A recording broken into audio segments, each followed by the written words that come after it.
Hai guys, Assalamualaikum warahmatullahi wabarakatuh. Halo, selamat datang kembali di channel Tuna Netra Story. Hari ini aku mau menuruti request dari salah satu subscriber aku ya guys. Dia itu sekarang jadi temenan sama aku. Dia lagi tinggal di Aussie. Halo Mas Ari, halo hai. Dia juga tunanetra juga sama kayak aku. Terus dia ini nih, kan aku selama ini pingitan nih ya guys, ceritanya pingitan di dalam rumah terus nggak mau keluar. Terus udah sekitar hampir 5 tahun inilah ya, kurang lebih sekitar itu aku selalu di rumah terus nggak pernah aktivitas keluar kan. Aku cerita curhat ke dia, biasalah sesama tunanetra tuh pasti curhatan kayak gitu kan. Nah sekarang ini terus dia tuh iseng gitu, ayo keluar gitu. Dia bilang gitu, ayo dong keluar gitu, jangan di rumah terus, ntar kamu semakin tua semakin ini loh, kalau recovery-nya lama semakin tua kan nanti kamu nggak dapat kerjaan, nggak dapat jodoh, bla bla bla, kayak gitu dia ngomongnya. Ini pasti ngomen nih nanti orangnya nih. Gitu. Terus akhirnya aku men-challenge diriku sendiri, ini first time aku keluar dari pingitan rumah aku. Jadi ini first time aku pergi ke suatu acara. Jadi aku ikut seminar tentang autoimun. Meskipun aku nggak autoimun ya guys, tapi aku suka banget nih seminar-seminar tentang kesehatan kayak gitu. Terus akhirnya aku ditawarin salah satu teman aku yang autoimun, yang pernah kolaborasi juga nih di vlog aku yang sebelumnya, namanya Mbak Prita. Jadi ditawarin, Mbak ada seminar mau ikutan nggak gitu. Terus akhirnya aku balas, oh ya mau deh coba gitu, nge-challenge diriku sendiri untuk keluar dari rumah. Dan ini aku di dalam hijab aku ini, di telinga aku udah aku pasang iPods, jadi biar nggak aku teriak-teriak. Biasanya heboh kalau aku dengar suara anak-anak atau suara keributan berisik kayak gitu tuh kepala aku pusing guys, dan itu ngaruh ke mata ya. Jadi aku selama ini makanya di rumah terus, karena di rumah kan nyaman ya, lebih sepi, dan kamar aku kan ada peredamnya juga, ada kedap suaranya, jadi ya relatif lebih sepi lah gitu. Jadi aku ini cadangan pakai iPods. Entah ya, aku nyalain dulu soalnya ini iPodsnya masih mati. Aku nyalain notif cancelnya dulu, voice cancelnya dulu, bentar aku nyalain dulu ya. Nah, ini udah jauh lebih kedap. Telinga aku udah ya sekitar 50% lah. Walaupun ini aku lagi di mobil kan, tetap mesinnya tetap kedengeran, tapi udah nggak sekencang tadi. Mudah-mudahan nanti seminarnya nggak begitu berisik ya guys, karena ini masih pandemi kan, jadi mudah-mudahan nggak berisik gitu. Doain ya, mudah-mudahan aku bisa nyaman. Dan ini acaranya kebetulan mulainya jam 1 sampai setengah 4. Mudah-mudahan aku bisa kuat sampai terakhir. Sampai nanti closing, terus aku bisa pulang dengan nyaman. Oke, sampai ketemu nanti ya di acara seminar. Bye bye.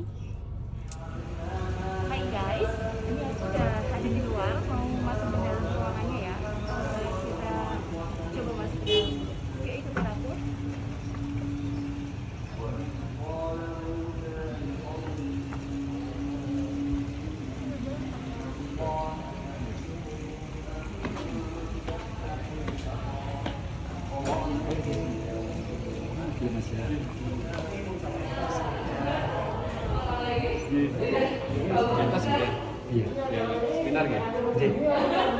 Yang terhormat kepada Dr. Arif Nurdin, SPPD KR, Dinasim selaku pembawa materi seminar. Dan yang terhormat kepada seluruh peserta yang sudah hadir dalam acara seminar persiapan Ramadan bersama penyintas autoimun pada hari Jumat tanggal 2 April 2021. Yang pertama, marilah kita panjatkan puja dan puji syukur atas kehadiran Allah yang Maha Kuasa, sehingga pada kesempatan yang berbahagia ini kita masih diberikan nikmat kesehatan, nikmat kelonggaran, nikmat rezeki, dan nikmat segalanya. Atas semua nikmat dari Allah Subhanahu wa Ta'ala, tak lupa wajib kita syukuri dengan ucapan syukur alhamdulillahirabbil alamin. Tak lupa sholawat serta salam seminar ini dibuka. Maka perkenankanlah saya sebagai pembawa acara untuk membacakan acara. yakni acara yang pertama yaitu pembukaan, acara yang kedua sambutan-sambutan, acara yang ketiga doa, acara yang keempat pembacaan kurikulum vitae, acara yang kelima pemaparan isi materi sekaligus diskusi tanya jawab, acara yang keenam doa, dan acara yang terakhir adalah penutup. Untuk mempersingkat waktu, marilah kita buka acara pada siang hari ini dengan ucapan Bismillahirrahmanirrahim. Acara selanjutnya yakni sambutan yang akan disampaikan oleh Direktur Rumah Sakit Islam Surakarta, Dr. Haji Agus Armanto MPH. Kepada beliau, waktu dan tempat kami persilakan. Assalamualaikum warahmatullahi wabarakatuh. Alhamdulillahirrahmanirrahim. Asyhadu an la ilaha illallah wa asyhadu anna Muhammadan abduhu wa rasuluh. Allahumma shalli ala Muhammad wa ala sahbihi ajma'in. Sebelumnya, marilah selalu kita mencari syukur kepada Allah Subhanahu wa taala yang telah memberikan nikmat kepada kita semuanya. Untuk itu, mari kita selalu bersyukur kepada Allah Subhanahu wa taala.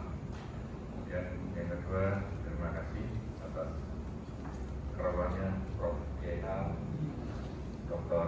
Arif, selalu pakar ini nanti yang memberikan materi. Kalau saya nggak tahu saya lagi opo.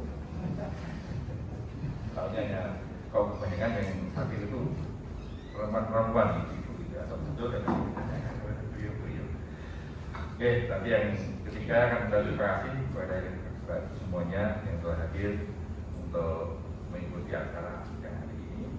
Memang ini sangat menarik sekali bagi saya, dan nanti saya mau tanya juga jadi dengan bedanya dengan apa beda. Oke, dan mudah-mudahan nanti bisa terlaksana dengan baik, dengan lancar, semua materi bisa terserap dengan baik, dan nanti dengan kalau belum paham bisa tidak langsung. Terus terang untuk pertemuan ini memang sulit dilaksanakan, apalagi dalam suasana yang pandemi seperti ini. Meskipun kita batasi tidak banyak, dan ini banyak peserta yang zoom ya, yang zoom banyak sekali ini. Oke, semoga nanti diikuti dengan sebermanfaatnya, sebaik-baiknya, kita akan yang bisa jelas, dan sekali lagi walaupun dengan ini sakit atau pengantarnya juga, memang harus tetap bersabar, itu dari Allah SWT. Tetap juga kita bersyukur kalau kita mengingat sejarahnya itu Nabi Ayub ya, bertahun-tahun seperti itu beliau tetap disyukuri, dan beliau ajar juga. Jadi suatu hal yang harus tetap kita syukuri walaupun kita sedang sakit. Insya Allah Allah akan memberi kita kalau kita bersyukur. Insya Allah itu yang sebagai pendahuluan hubungan saya, dan insya Allah ini nanti berkelanjutan dengan Eropa pertemuan seperti ini, karena memang langka sekali ada mungkin apa sih besar ini, besar nanti ya. Jadi nanti akhirnya yang dibahas saya membuka saja. Untuk itu kami ucapkan terima kasih, dan kedua kami mohon maaf atas segala kekurangannya, tempat yang agak panas, dan seperti ini tidak mewah, tapi insya Allah dari segi materi dan pelaksanaan bisa berjalan dengan lancar. Oke, itu kami akhiri sekian. Terima kasih. Assalamualaikum warahmatullahi wabarakatuh. أشهد أن لا إله إلا الله وحده لا شريك له وأشهد أن محمدا عبده ورسوله لا نبي بعده. اللهم صل على محمد وعلى آله وأصحابه ومن تبعهم بإحسان إلى يوم الدين. أما بعد. Yang kami hormati Bapak Direktur Rumah Sakit, Bapak Direktur dan Prof. Zainal yang kami hormati, pertemuan ini sebetulnya awalnya mau membahas tentang SLT, Prof. Tetapi karena mungkin teman-teman itu sudah sangat paham dengan SLT, karena sudah sangat sering, mungkin ilmunya malah sampai kayak aksiden karena saking seringnya mendengar tentang SLT. Jadi mungkin nanti tentang SLT secara umum akan kita bicarakan pada saat diskusi. Nanti kalau ada permasalahan silakan nanti ditanyakan, kita akan jawab sesuai dengan yang saya tahu, atau nanti mungkin Prof Yainal, saya agak tenang kalau Prof Yainal di samping saya itu insya Allah terjawab semua nanti. Hari ini saya diminta untuk berbicara tentang bagaimana sih Qaddafi itu menjalankan puasa Ramadan ya, karena kita sudah mendekati kepada Ramadan dan kita sudah sangat paham bahwa Ramadan itu merupakan bulan yang sangat mulia, tidak ada bulan yang lebih mulia dibandingkan dengan bulan Ramadan. Dan sebuah kenikmatan besar kalau kita bisa berjumpa dengan bulan Ramadan. Baik, materi ini saya awali dari sebuah hadis dari Abu Hurairah radhiyallahu anhu, di mana beliau menceritakan pada waktu itu diceritakan oleh Thalhah bin Ubaidillah, seorang sahabat Nabi. Beliau menceritakan pada zaman itu ada dua orang pemuda. Dua orang pemuda itu dia berislamnya bareng. Jadi pertama kali masuk berislam itu bareng bersama-sama berdua itu. Dia berislam bersama Rasulullah SAW, beliau sholat berjamaah bersama Rasulullah SAW, berdua terus seperti seorang sahabat yang sangat akrab. Kemudian dua orang ini berperang pun bersama Rasulullah SAW. Dan suatu ketika Allah takdirkan yang satu orang ini meninggal pada saat perang, jadi mati syahid. Yang satu mati syahid. Ini yang kita adalah Thalhah bin Ubaidillah radhiyallahu anhu, sahabat Rasulullah SAW. Yang satu mati syahid. Kemudian yang satu ini Allah tidak takdirkan meninggal pada saat perang itu. Allah masih panjangkan kemudian 1 tahun kemudian. Setelah 1 tahun kemudian, yang satu ini meninggal dunia juga, tapi tidak syahid, tidak dalam kondisi perang. Kemudian Thalhah bin Ubaidillah menceritakan, saya bermimpi, kata Thalhah. Saya bermimpi, di dalam mimpi saya itu Allah tunjukkan kepada saya surga. Dan di dalam surga itu Allah tunjukkan bahwa saya melihat dua orang pemuda tadi itu yang sudah sama-sama meninggal. Yang satu meninggalnya syahid, yang satu meninggalnya tidak syahid. Tetapi anehnya, yang meninggal tidak syahid itu masuk surga duluan. Thalhah bingung, mestinya yang masuk surga dulu ya mati syahid ini, kenapa yang tidak mati syahid malah masuk surga duluan? Dan jaraknya panjang sekali gitu. Kemudian Thalhah pun bertanya kepada Rasulullah SAW, ya Rasulullah, saya bermimpi seperti ini. Kenapa yang tidak mati syahid malah masuk surganya duluan dibandingkan dengan yang mati syahid? Apa kata Rasulullah SAW? Kamu tahu bahwa orang yang meninggal tidak syahid diberikan umur panjang 1 tahun oleh Allah Subhanahu Wa Taala, dan 1 tahun itu dia sudah bertemu dengan Ramadan sekali. Di dalam Ramadan itu dia sudah sholat tarawih, dia sudah baca Quran, dia sudah puasa Ramadan, sehingga pahalanya karena bertemu dengan Ramadan 1 kali itu bisa melebihi, mendahului masuk surga dibandingkan dengan orang yang mati syahid. Ini menunjukkan betapa utamanya bulan Ramadan. Yes, ya? Jadi kita bersyukur sekali bahwa Allah panjangkan umur kita ini sama dengan orang ini, dipanjangkan 1 tahun, bertemu dengan Ramadan sekali, bisa masuk surga mendahului orang yang mati syahid. Karena begitu banyaknya pahala yang bisa kita dapatkan di bulan Ramadan ini, Bapak sekalian. Sehingga betul-betul kita harus manfaatkan dengan sebaik-baiknya bulan Ramadan ini. Dan sekarang kita berdoa kepada Allah, semoga Allah terus panjangkan umur kita dan Allah temukan kita dengan bulan Ramadan, dan kemudian kita bisa beribadah dengan maksimal. Allah berikan kesehatan kepada kita, berdoanya dari sekarang, sehingga betul-betul Allah akan kabulkan, kita akan bertemu dengan Ramadan dalam kondisi sehat, insyaallah. Allahumma amin. Bapak Ibu rahimani wa rahimakumullah wa iyyakum jami'an. Kemudian keutamaan Ramadan yang lain, mungkin awal-awal saya sampaikan beberapa keutamaan Ramadan supaya memacu kita untuk kita benar-benar berharap bertemu dengan Ramadan ya.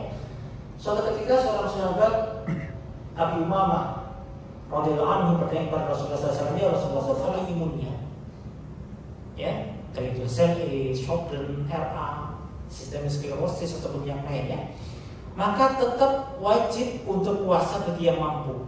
Tapi kalau ada uzur, misalnya sedang flare, sedang benar-benar gak kuat, berbuka insya Allah itu adalah rusak ya. Nanti bisa diganti ketika sehat. Kalau memang tidak mampu betul berganti, maka bisa dengan bayar fidyah. Oke. Jadi tetap wajib puasa. Karena banyak ini yang nanya, dok saya sakit, boleh nggak tidak berpuasa loh? Kalau memang saat itu sakit dan tidak mampu betul berpuasa, tidak ada masalah.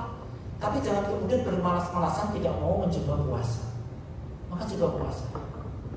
Karena Allah itu maha tahu hambanya itu. Kalau jarang sekali orang yang kemudian jarang sekali, walaupun mungkin ada satu dua yang kemudian ngedrop gara-gara puasa, tapi jarang sekali. Yang ada puasa malah semakin sehat. Ya. Ada hadis yang ini dhaif ya, sumutasihu itu dhaif. Hadisnya itu lemah. Tetapi secara makna dia betul, bahwa barang siapa yang berpuasa maka dia akan sehat, itu betul. Maknanya betul tapi hadisnya dhaif, lemah ya, tapi maknanya baik. Maka itu bisa kita pakai untuk sebagai acuan kita, dan itu sudah diteliti banyak. Saya meneliti stem cell, dan stem cell yang saya teliti adalah stem cell. Tahu ya, stem cell itu adalah sel yang diambil dari jaringan kita yang dia fungsi untuk memperbaiki diri. Jadi setiap tubuh kita itu punya stem cell. Misalnya kita kepilis pisau, kok bisa nutup ya? Yang itu bisa kasih stem cell yang bisa berarti dia khusus untuk memperbaiki diri. Kita luka di apa? Dia bisa nutup karena stem cell.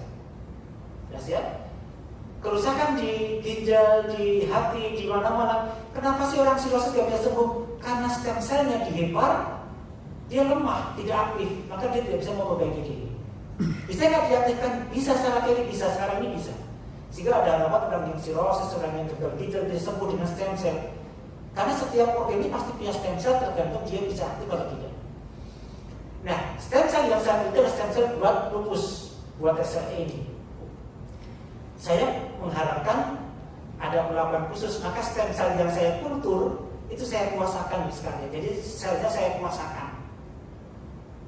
Ternyata setelah sel saya kultur, saya tanam, saya ambil kemudian saya tanam. Yang puasa dengan yang tidak puasa, yang saya kasih makan dengan yang saya puasakan, ternyata efeknya luar biasa yang puasa. Yang saya puasakan itu growth factornya meningkat sangat tinggi. Padahal growth factor itu fungsinya apa sih? Untuk menumbuhkan jaringan. Orang yang pengen kelihatan muda pakai growth factor kan? Orang yang pengen seger pakai growth factor.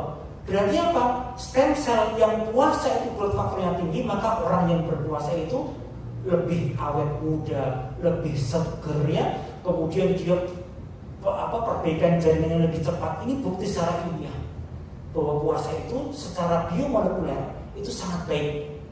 Buktinya apa? Stem cell saya itu setelah saya puasakan ternyata hasilnya luar biasa, masya Allah, meningkat growth factornya sekian kali lipat dibandingkan dengan yang tidak puasa. Ini saya melihat sendiri dengan jelas di penelitian saya, ternyata dengan puasa itu masya Allah luar biasa sekali. Maka ini menjadi dasar bahwa hadis tentang sumutasi walaupun dhaif, tapi di mana dia, secara mana dia baik. Betul ya, bahwa puasa akan menyehatkan insya Allah. Sehingga sekarang ini banyak sekali terapi-terapi puasa kan? Dan Rasulullah SAW menyampaikan dalam hadis yang jelas dalam bukunya Ibnu Qayyim al-Jauziyah, al-ma'idatu baitud da, al-himyatu rasulun 'ala dawa. Segala sumber penyakit ada pada pencernaan kalian. Al-ma'idatu baitud da, di dalam pencernaan kita. Al-himyatu rasulun 'ala dawa, karena saya mencegahnya, memperbaiki pola makannya, maka dia akan baik. Maka ini jadi panduan kita. Orang yang makannya sembrono, tidak mencontoh Rasulullah SAW, maka dia tidak akan sehat akhirnya kan. Maka pola makan sangat penting. Dan sekarang ada ilmu baru namanya gut microbiome. Sekarang banyak dipakai ini untuk mengobati SLE, pakai gut microbiome. Kenapa? Memperbaiki pola normal usus besar.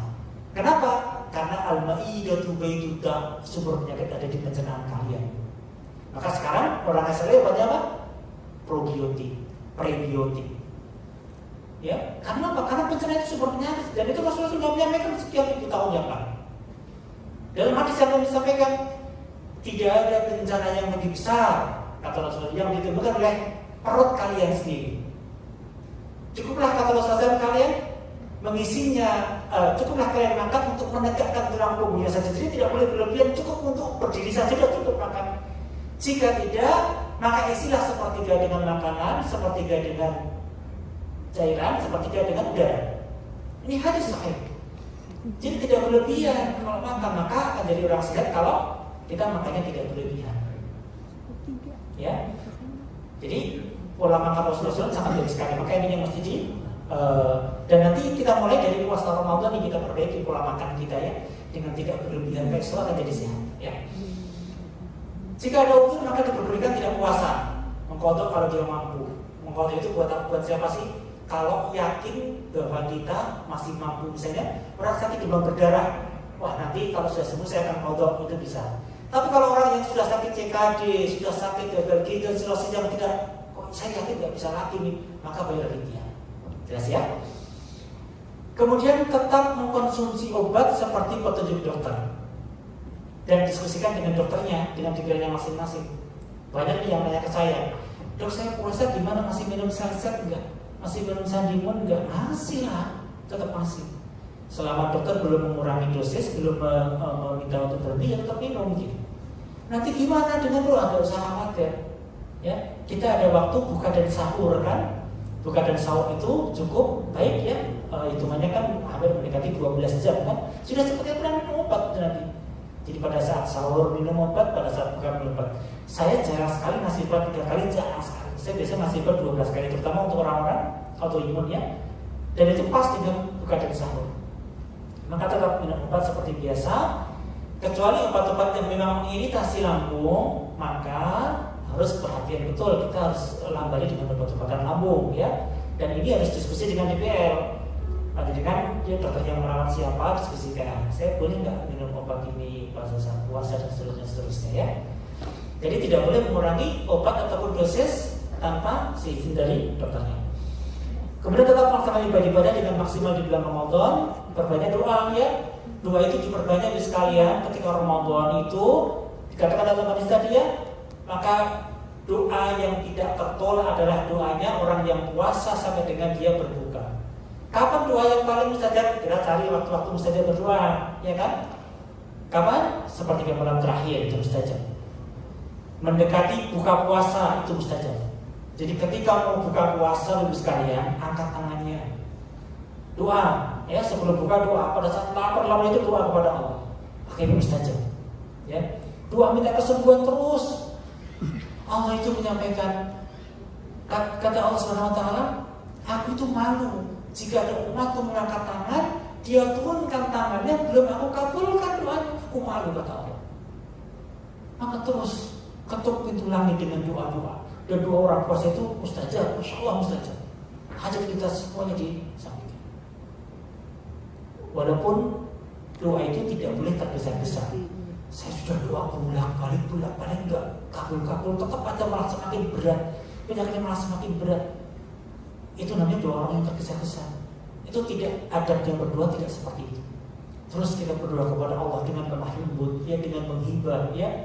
Seandainya Allah tidak kabulkan doa kita di dunia, maka Allah sudah siapkan tempat yang tidak kita sangka-sangka di akhirat kelak. Saya berkali-kali menyampaikan kan, ahli musibah, orang yang setiap hari mendapatkan musibah, setiap hari kok meloro, nyeri kene pindah sini bisa gitu kan. Kalau orang-orang autoimun seperti itu kan, nyeri itu sampai lupa rasanya, tidak nyeri sampai lupa, karena setiap hari nyeri. Besok ketika dia memiliki kiamat, tahu nggak? Malaikat disuruh kata Allah, coba hisab mereka. Malaikat datang menghisab ahli Quran, dihitung namanya. Malaikat menghitung ahli siam, menghitung ahli sedekah. Terus ketika dia datang ke ahli musibah, orang yang punya banyak musibah, dia datang, dia bingung. Dia balik lagi kepada Allah, ya Allah, saya bingung ya Allah. Dia bingung kenapa? Yang mau saya hitung apa ya Allah? Lah kenapa? Lah dosanya sudah habis kok karena musibahnya itu. Ini hadis sahih. Ahli musibah itu nanti malaikat akan bingung menghisab karena habis dosanya. Karena setiap nyeri yang kita rasakan itu hapus dosa kita. Setiap nyeri hapus dosa kita. Setiap hari nyeri, maka hapus semua dosa kita, insya Allah. Dikatakan dalam hadis sampai para anbiya dan syuhada itu melongo sekalian. Lihat orang ahli musibah kok bertemu sampai nanya, ya Allah, itu siapa ya Allah? Apa kata Allah? Dia ahli musibah. Maka orang-orang anbiya dan syuhada mengatakan, ya Allah, kalau aku tahu begitu mulianya ahli musibah di akhirat, aku mohon ya Allah turunkan aku ke dunia, tolong cabik-cabik saya ya Allah, tolong tusuk saya, tolong siksa saya seperti mereka ya Allah, karena begitu mulianya ahli musibah di akhirat ya Allah. Ini menjadi peranan buat kita, Masya Allah. Jadi setiap nyeri yang kita rasakan tidak sia-sia, tidak sia-sia. Allah pasti punya maksud tersendiri. Terus syukur kepada Allah, terus berdoa kepada Allah. ya. Tetap kontrol rutin ke dokter. Banyak nih, saya kontrolnya jangan kan butuh. Ya, padahal belum puasa ya, terus nanti minum obatnya gimana? Pakai poso tak irit-irit obatnya. Loh, obat kok diirit-irit gimana? Gimana jadi flare semua kan? Ada yang seperti itu. Diirit-irit obatnya, dan nanti dugi botol, ya. Komunikasikan dengan DPR jika ada kondisi yang tidak baik. Ya, jadi kalau pas puasa mengalami ini itu, nah komunikasikan dengan DPR-nya ya. Mengatur pola makan sebaik mungkin. Jadi tidak berlebihan ketika makan puasa. Contohnya dengan jadi gampang dia, tapi ini melakukannya boy, kalau puasa itu masya Allah ya, seakan-akan semuanya mau kita makan. Lapar mata. Begitu makan semua, langsung bersesek flare. Kalau orang bersesek flare. Makanya jangan sampai bersesek. Ini dietnya pada dasarnya yang pertama restriksi kalori. Jadi kurangi makan kalori. Jadi dikurangi, ya. Ini sudah ada penelitian namanya autoimmune protocol diet. Itu di Italia sudah diterapkan ya. Jadi restriksi kalori. Jadi kurangi makan kalori. Nasinya dikurangi sekalian. Nah, aku buatan nasi kok. Lah terus apa? Lontong ya apa doang. Kurangi upah. Jadi kurangi ya. Tidak perlu ikutan merasa dipusik, pokoknya dikurangi restriksi kalori. Yang kedua, pakai proteinnya cukup. Dari mana? Dari telur misalnya. Proteinnya cukup ya. Cukup atau dari daging boleh, yang kampung boleh ya. Dari yang lain boleh. Daging boleh ya. Kemudian serat-serat harus cukupi. Kemudian vitamin-vitamin terutama vitamin D ini yang mesti kita cukupi. Vitamin D dari mana sih? Kalau SLE tidak boleh kena matahari langsung, ya kita berusaha untuk mendapatkan vitamin D dari sumber yang lain. Sumber yang lain apa misalnya? Banyak sumber-sumber yang lain ya. Dari misalnya seafood itu cukup banyak vitamin D-nya. Ya. Kemudian semua makanan mengandung vitamin D, terutama sayur-sayuran ya, maka diperbanyak, maka itu cukup untuk menambah vitamin D. Kalau tidak ya kita mengkonsumsi vitamin D. Nah kemudian sekali lagi saya sampaikan prebiotik sangat penting sekarang ini buat orang autoimun. Ya, prebiotik sama probiotik. Probiotik apa sih? Probiotik itu adalah kuman-kuman yang normal di usus besar. Jadi orang-orang autoimun itu kebanyakan kuman-kuman yang normal ini sebagai pelindung kita itu sudah banyak yang habis karena obat, karena macam-macam ya. Maka keseimbangan flora ini menjadi terganggu. Kalau terganggu jadi memicu sistem imunnya bermasalah. Maka probiotik sangat penting guys sekalian. Probiotik itu sangat penting. Maka perbanyak makan probiotik. Sekarang banyak kan probiotik.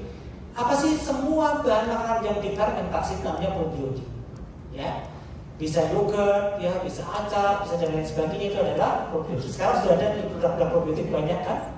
Boleh makan probiotik itu. Ini saya sekarang sedang akan meneliti juga tentang probiotik ya, nanti buat pasien-pasien sendiri akan kita coba probiotik. Sedangkan prebiotik apa? Kalau prebiotik itu adalah tempat untuk tumbuhnya probiotik. Sehingga makanan-makanan yang bisa bertahan lama di usus besar disebut dengan prebiotik. Jadi prebiotiknya pisang nanti ditempeli oleh probiotik, jadinya dia bertahan lama. Misalnya pisang dan tempe itu kombinasi yang sangat bagus. Pisangnya prebiotik, tempenya probiotik, itu cukup baik. Ya, misalnya seperti itu. Maka prebiotik itu tempat untuk tumbuhnya probiotik. Probiotik kan kuman-kuman tadi itu. Jelas sampai di sini ya. Nanti mungkin bisa setting lagi, ini cuma contoh saja. Yang lain banyak kok prebiotik itu. Kalau saya senangnya yaitu tempe sama pisang itu sudah kombinasi yang sangat baik. Disebut dengan dysbiosis. Dysbiosis itu adalah makanan yang mengandung pre dan probiotik. Itu cukup baik ya. Daripada beli mahal sudah makan pisang sama tempe itu masya Allah cukup baik untuk flora normal di usus. Ini yang tadi saya sampaikan. Sumutasi itu ya di situ akhirnya.